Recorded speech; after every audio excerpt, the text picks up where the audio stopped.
Hello, fellow pit stop philosophers. F1 Brake Check is back in action. Today, we're going to discuss the final 3 car launches of 2024, and we're going to dissect the technical details of all 10 cars with the enthusiasm of a cat chasing a laser pointer.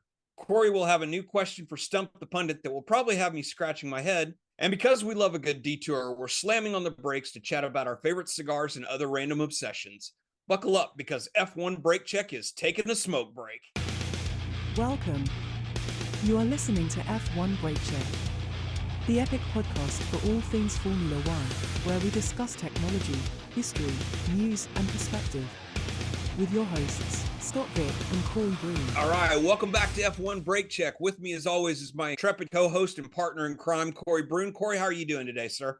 I'm doing great. I was out in Europe for 10 days, landed yesterday, slept a little bit on a plane, not much, and then I went to bed at like 8:30. Slept like a baby all the way through, and I woke up at 3:30. Could not go back to sleep. So I've been up since 3:30. Yeah. Oh, wow. Yeah. So jet lag is a thing, folks. You know, it's funny. It affects me a little bit going there, but it really affects me when I get back. The jet lag, it's really prominent, especially being in a mainland Europe, which is 7 hours difference from Texas, whereas like the UK, they're only 6 hours difference. So a little bit easier going over there. All right, so let's jump into the news. All right, so we had our final 3 car reveals of 2024. Last week, we talked about all the reveals that had happened up to that point. So we had our final 3 with Mercedes, McLaren, and Red Bull all happening. Nothing really too spectacular about the reveals. They were all pretty subdued. McLaren making the choice to have their reveal at the technical center in Woking. We had already seen the livery revealed by McLaren for this year. Mercedes came out with their new livery on the new car, which is like, it seems to be the trend this year, is much more of just the raw carbon fiber. And Red Bull stuck with their traditional like matte blue with the red and yellow accents to emblazoned for their parent company in Red Bull with the energy drinks. Your thoughts, Corey, on any of the final 3 launches for this year? Well, the launches themselves, just like you said, were fairly subdued. So not much to really talk too much about there. But McLaren, their livery, to me, I think beats the 3 that we're talking about. We won't talk about Ferrari. Yeah. Who by far is still my favorite. McLaren really is looking really nice. They really are. It looks really, really sweet. For those of you who know me fairly well, being an alumni of the University of Oklahoma, I usually have a propensity to hate the color orange, particularly the color burnt orange. But I got to say that I am really starting to love papaya orange. Yeah. Papaya orange. Different. Yes, it's significantly different orange. So I'm a little okay with it. All right, so let's take a quick technical deep dive into some of the various updates that we've seen with this year's car launches. One of the major trends has been the resculpting of the side pods and the radiator inlets to be much more reminiscent of the 2023 RB19. Most of the teams have elected to go with a horizontal opening for the radiator inlets and moved the radiator inlets much higher up onto the side pod so that it increased the downward sweep into the quote-unquote water slide, which takes and helps maximize the airflow going around the sides of the car into the underside of the car to increase the amount of downforce produced by the car's floor. Now, one of the biggest notable differences, though, is that although everybody seemed to be chasing Red Bull this year, Red Bull went in a totally opposite direction and had a more vertical opening for their radiator inlets for the cooling, but they've mounted it much higher up, very reminiscent of what Mercedes did last year with their zero side pod.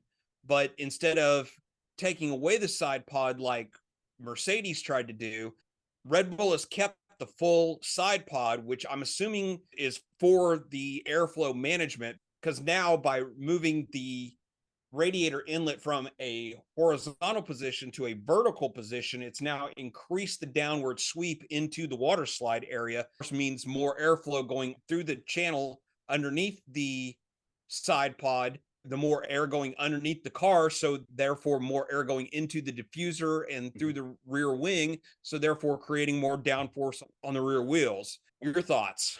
It looks amazing. I know they had some technical difficulties just a few days ago, but the design, if it's even half as fast as it looks, Nui has done his job yet again. It's going to be an Yes. amazing year. I find it really interesting that Red Bull is really setting the standard where everybody went to one design for the most part.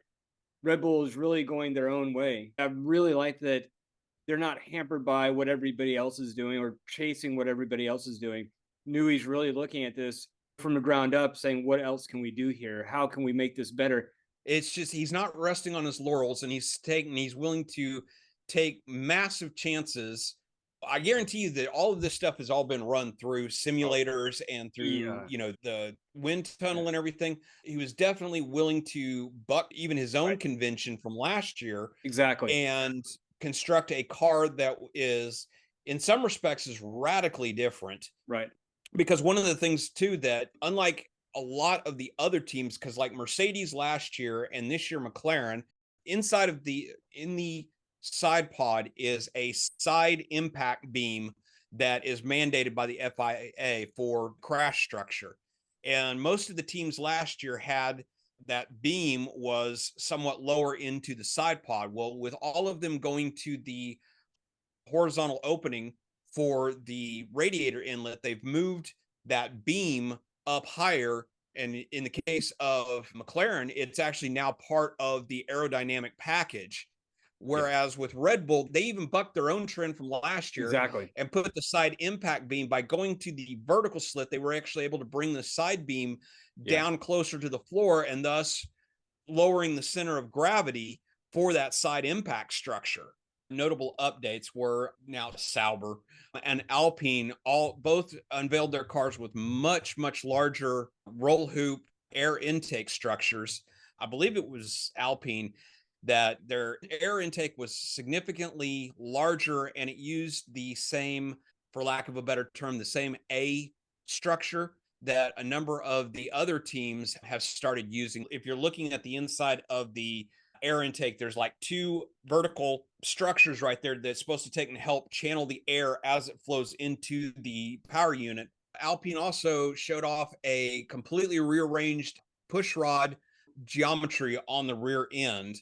What they did is they moved the mounting points for the push rods. According to the technical director, is it's supposed to improve the airflow through the beam wing on the rear wing that's supposed to help increase with downforce Wow. on the rear wing. There's so many changes in all these cars. I'm so excited about this coming year. I just can't wait.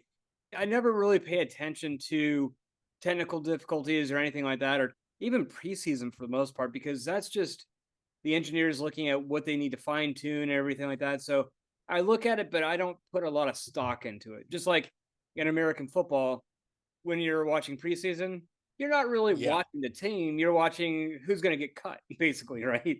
So Yeah, preseason exactly. is just out there to see what's happening, what they need to fine tune, what they need to change, and that's about it. So, a couple other quick discussion points is that Alpine seemed to have the most major updates of their car over last year because, in addition to what we've already talked about with the updated geometry on the suspension and the roll hoop changes, they also made massive changing on the brake cooling ducts, the floor, which of course nobody can see, but according to their press release and everything during the launch, they said that they had made major changes to the floor that would significantly increase the downforce generated by the underbody wings. And also the front wing aerodynamics were also dramatically changed. And then we'll just go ahead and touch on a couple of the other major things that we saw. We saw a complete restructuring of Aston Martin's nose. They've gone to a much more Red Bull like nose where the leading edge of the wing protrudes much more from the end of the nose structure, much like Red Bull had on their car last year. A lot of the other teams, they have it so that the leading edge of the front wing is actually much closer to the leading edge of the nose cone section. According to AMR, it's supposed to have made a dramatic change in the way that the air flows up and over the front end of the car and as it gets channeled around the sides. We also saw a major change in Williams, AMR, and Mercedes. In addition to providing the power units to Aston Martin and to Williams, they're also this year providing the gearboxes as well. By using the Mercedes gearbox, AMR and Williams are also using Mercedes mounting points for the suspension, which the Mercedes took and did a significant geometry change in the push rod suspension for the rear end of the car, much like Red Bull has done, and a lot of the other teams have also done as well. That seems to be the optimum suspension layout, seems to be to use pull rods on the front and push rods on the back. And it seems like most of the teams have gone to very similar systems. One of the last things that I wanted to talk about, though, was with the Red Bull is in addition to Newey completely even bucking his own trends, is additionally one of the things that has blown me away in the last couple of years with Formula One is the absolute miniaturization of the radiators and the cooling. Yeah.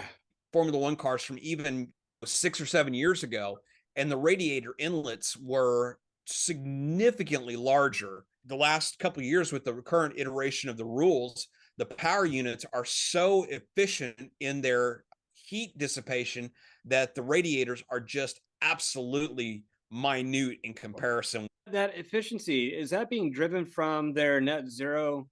Is that all part That's of the part of it, efficiency? yes. Yeah. When Formula One went to its current power unit regulations a few years ago, that was a big reason why they went to the turbocharged V6 engines. And by shrinking it down, it's also reduced the amount of materials that have to go into the power units. 2026, that's coming up real quick. We'll have one more year of the current power regulations, and then we'll go into 2026, a whole new massive set of rule changes, which is supposed to be even more reducing materials, carbon footprint, improving reliability, et cetera, et cetera. Yeah.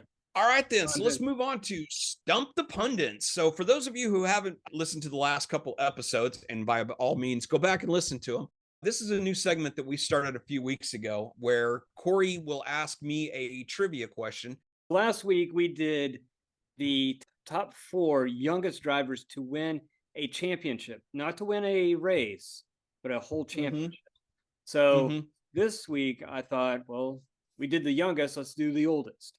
Top 5. Now, it gets a little tricky because there's one person that owns the spot of 5 of the oldest people to win a championship.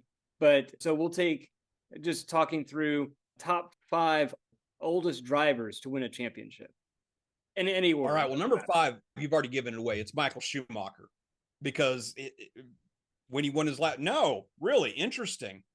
That is shocking, because the way that you prefaced it, I was for sure that it was because Michael Schumacher was, I want to say 24 or 25 when he won his first championship, but that was in 1994. And then he won his last championship, and I believe it was either 2006 or 2007, which would have put him in his late 30s. So that's why I would have thought that it would have been Michael Schumacher. And I'm willing to bet money, though, now that having talked it through, he may not be number 5, but I got a sneaky suspicion he's one of the ones that's on this list. No, he's not actually, but he's close. So okay, he won his last championship at the age of 35 and 7 months. Okay. Then my next guess for number 5 would be Nigel Mansell. Yep. That's it. Okay. Yeah. Well, he won his championship in 1993, and at the ripe old age of, I want to say he was 37, 38, something like that. Close, 39. And it was actually 1992 he won his. Prost, you're right, won it in 93. 93 is when Mansell won the IndyCar championship. To this day, he is the only driver to ever hold both the Formula One and IndyCar championships at the same time. He was almost on his birthday. He was 39 years old and 8 days. Going up from that, I'll give you a hint. He won it in 1968. 1968. So 68 would have been number 4. Would it be Jackie Stewart? No. Go ahead. Graham Hill. Okay. He was So also Graham Hill, and he yeah, would have been 41. close again. He was 39 and 8 months, so almost 40. Okay. Number 3. So we've got Nigel Mansell, Graham Hill. Number 3 would be, I want to say Prost, but I don't think that's right. I want to say Prost he was still in his 30s when he won his 4th championship. I'm stumped. Who was number 3? Number 3, actually, he's won it many times, all in his older age. It's Juan Manuel Fangio. Fangio. He won it in 1951 at 40 years old. Mm-hmm. He won it again in 1954 at 43. And he won it consecutively from 1955, 56, and 57, where he was obviously 44, 45, and 46 years old. He is the oldest person to win a championship so far. Then we have 2 more on the list at 1966. Okay, so let's see, 66. I don't know. You got me. Yeah, I'm just surprised at how well you know the ages and everything. So it's Jack Branham. He was 40 years old and 5 months. And I have one last one in 1950. So he basically broke up Fangio's consecutive wins. And that would be Ascari. Alberto Ascari. No, Giuseppe Farina. Yes. He was 43 years old and 10 months. So almost 40. Okay. Wow. Okay. Yeah. Very interesting. But it just goes to show you that there's still hope. Everybody has said, when is Alonso going to hang it up? Yeah. But I think that Alonso is going to be definitely one of those drivers that, he just turned 40. If Fangio could win one at 46 years old, then I don't see any reason why Alonso couldn't win one at 42, 43 years old. Right. So, I think that if there's any driver on the grid right now who could possibly do it, it would definitely be him. Yeah. You and I have talked about this off air a few times, but regardless of the sport, how much more training that they're doing now, how much more aware they are of their diet, how much more athleticism they have. Yes, exactly. Versus back in the 50s. And if they were able to do this in the 50s with no DRS, without all the people talking to them about strategy and everything else, if they were able to do that in the 50s at 46 years old, there's no doubt in my mind that Alonso, especially knowing what a phenomenal driver he is, there's no doubt in my mind he's not able to win. There's no way that, given the car, he will make champion, no doubt about it. Yeah, absolutely. It's like you were saying, nowadays, the drivers, their training regimens, yes, their nutrition is looked after. They actually have, full-time coaches who travel with them. You think about back in those times, it was like smoking was considered not a big deal. And there are some very famous photos of guys sitting in the cockpit of the car, literally 30, 40, 50 gallons of fuel strapped around them on each side of them. And they're sitting there in the car with a cigarette in their mouth. In plain clothes with basically a helmet on. Yeah. Yeah, exactly. There is another wonderful podcast that I listen to. Ross Bentley, who is a former IndyCar driver, and he is now a professional race driving coach. So he coaches a number of young drivers, both in IndyCar and in IMSA. One of the things that he said in one of their podcasts a while back was training the driver to be able to segment their bandwidth, for lack of a better term, and that the really great drivers are able to not just focus on driving the car at a very high level, but at the same time, they are able to do 10 other things at the same time. Alonso being a perfect case, as we saw in Miami, where Alonso is flying along in the car. He was third at that point in the race.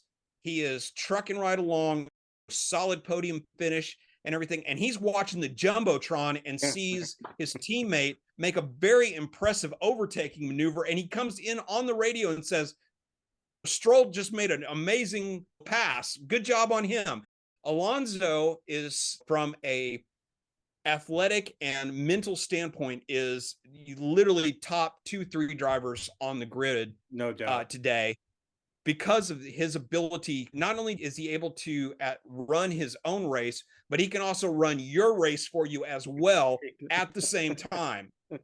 Yeah. And that's one of the things that makes Alonso so freaking Yeah. amazing at 41 years old, that he's able to At still any age. perform at such a high Yeah. and shows no sign of slowing down, Exactly. you know, no sign whatsoever. This is something that can't really be taught. This is something that either you have or you don't. And this is something that somebody like Alonso, Hamilton's not very vocal, but he definitely has that same ability, as well as Max. There's no doubt about it. Yes. He Oh yeah, definitely has it. absolutely. But I think he and Hamilton are the same, where they like to keep everything in, whereas Alonso is like, I don't care. I'll tell you. You're not going to Yeah. win against me anyway. Absolutely. Yeah. All right, so we're going to pump the brakes, and this is our last episode of our first season. We will start season 2 next week with the advent of preseason training. So Corey and I decided to kind of take a little bit of a break from our history lesson / technical lesson this week, and we're going to kind of go off topic. So this week, what we're going to do is, as most of you who have been listening for a while, or maybe you didn't know, this entire podcast was born out of Corey and I hanging out in real life at Industrial Cigars in Frisco, Texas. We get together about once a month, have dinner, and then we will go to Industrial Cigars, which is probably one of the best cigar lounges, not just in Texas, but probably in the entire country. And it was sitting around over cigars and whiskey that we would talk Formula One, and where we came up with the bright idea of, hey, we really enjoy talking about Formula One. A lot of these conversations are really kind of cool, that maybe other people would like to listen to them. So that's how we decided to start recording podcasts and stuff about Formula One. Going back to our roots now, instead of talking about Formula One at this point in the show, we're going to talk cigars. So I figured we would talk about 4 things. So I've got 4 questions for you. So number 1, the best cigar you've ever enjoyed in your entire life at any point. Number 2, your favorite cigar of all time, which may not necessarily be the best one that you've ever had, but it's definitely your favorite, but more than likely it probably is. Number 3 is your favorite quote unquote everyday cigar. And then your favorite libation to enjoy with your cigar. So Corey, I'm going to let you go first. So Okay. What's the best cigar that you've ever enjoyed? Number 1 and number 2 are tightly coupled together for me. It's the Byron and any of their lines. Honestly, I have not had a bad one. They're all phenomenal. Their major drawback is they are expensive. And by expensive, I mean by, $40 on up. Sometimes they can get fairly Yes. pricey, but the level of the construction of the cigar, the consistency of the smoke all the way through is it's unparalleled in my book, at least. So that is by far number 1 and number 2. As far as the number 3, it's funny. We, like Scott said, we go to Industrial, and I have yet to have, I'm sure they have them, but I have yet to have a bad cigar, an everyday cigar there. Every day, I would say my range at least would be anywhere from 10 to 15, maybe $18, stretching it a little bit, but that would be my everyday type cigar. The everyday would be the La Habana. It's a great cigar. And again, it fits your price range, or fits my price range, I should say. So Yep. it's a great cigar. It smokes very consistently all the way through as well. And then my favorite libation of all time is a Scotch whiskey from Jameson. If you go to the factory, there is a whiskey that is only sold at the factory. That is by far my favorite. If I don't have that, then I like to have Jameson Black Label with said cigars. How about you, Scott? Nice. All right. Number 1, the best cigar that I've ever had. And the reason why it's number 1 is because it was an amazing smoke. But the other thing is that you will never find it ever again. So that's the reason why it had to go. That's the reason why I separated them as favorite cigar and the best cigar you've ever enjoyed. So the best cigar I've ever enjoyed was the Partagas 150. Back in the early 90s, After the Cuban embargo in the 60s, when John F. Kennedy signed the embargo against Cuba, which then disallowed any products from Cuba to be sold in the United States, Partagas, Punch, Monte Cristo, all of these labels that had factories in Havana, other companies set up shops and were able to use that same name. So there's the Partagas that you can get in Cuba, and then there's the Partagas that comes out of the Dominican Republic. So the Partagas 150 was a special edition that the Partagas in the Dominican Republic released when they found several bales of tobacco that were in their curing barn that had been forgotten about. So these bales of tobacco had been aging in their aging barn instead of the normal 6 to 8 years that they normally were aging it. I want to say it was probably close to 30 or 40 years old bales of tobacco. And so they released these very special limited edition cigars for the 150th anniversary of the Partagas name. And so I bought one, a Churchill size cigar. They were $20 a piece, which at that time was an astronomical price. I mean, it's like what you were talking about, the Byrons now that are $40 to $50.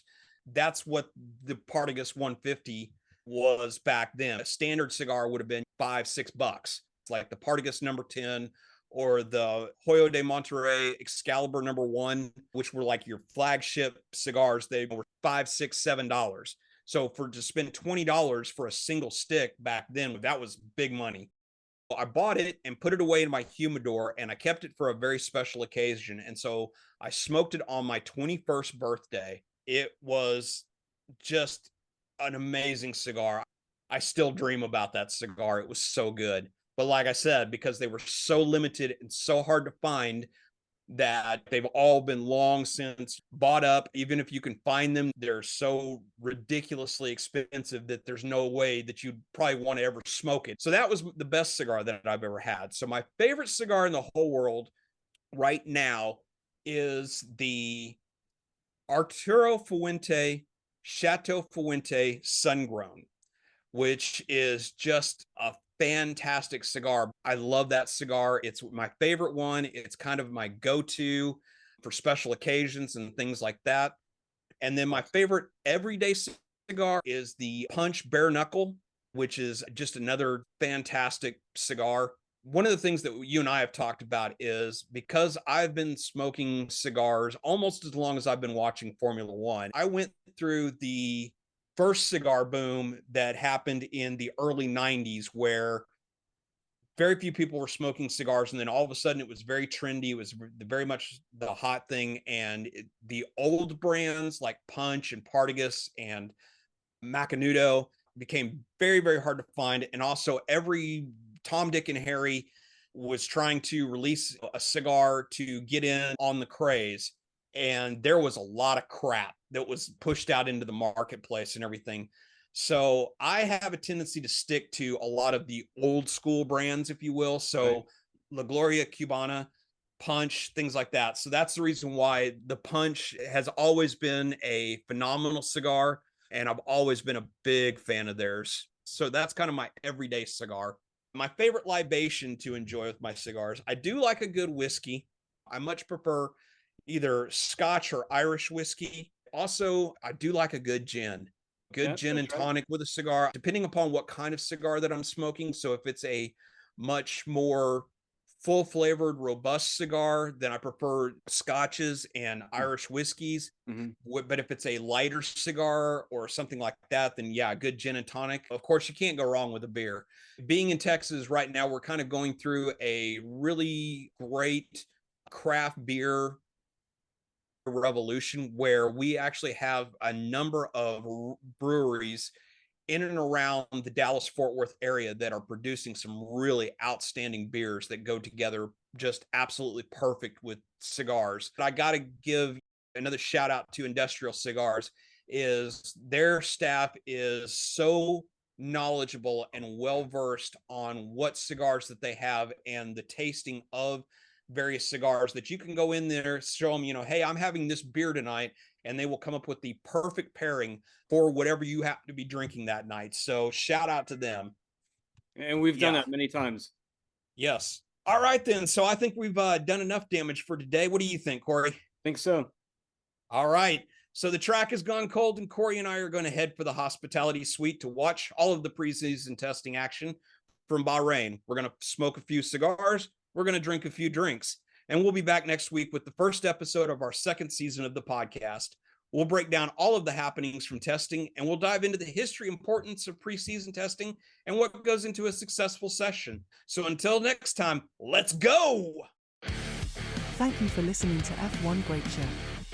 If you have enjoyed what you heard, don't miss a single episode by hitting that subscribe button in your favorite podcatcher. Also, help us grow by sharing us with your friends and fellow F1 fans. You can find us on Facebook, Instagram, Threads, TikTok and X at F1 Break Check. Our website is f1breakcheck.com, where you will find links to all our content. We value your passion and your feedback, so please take a moment to review our podcast. Your reviews help us grow and improve, and it means the world to us.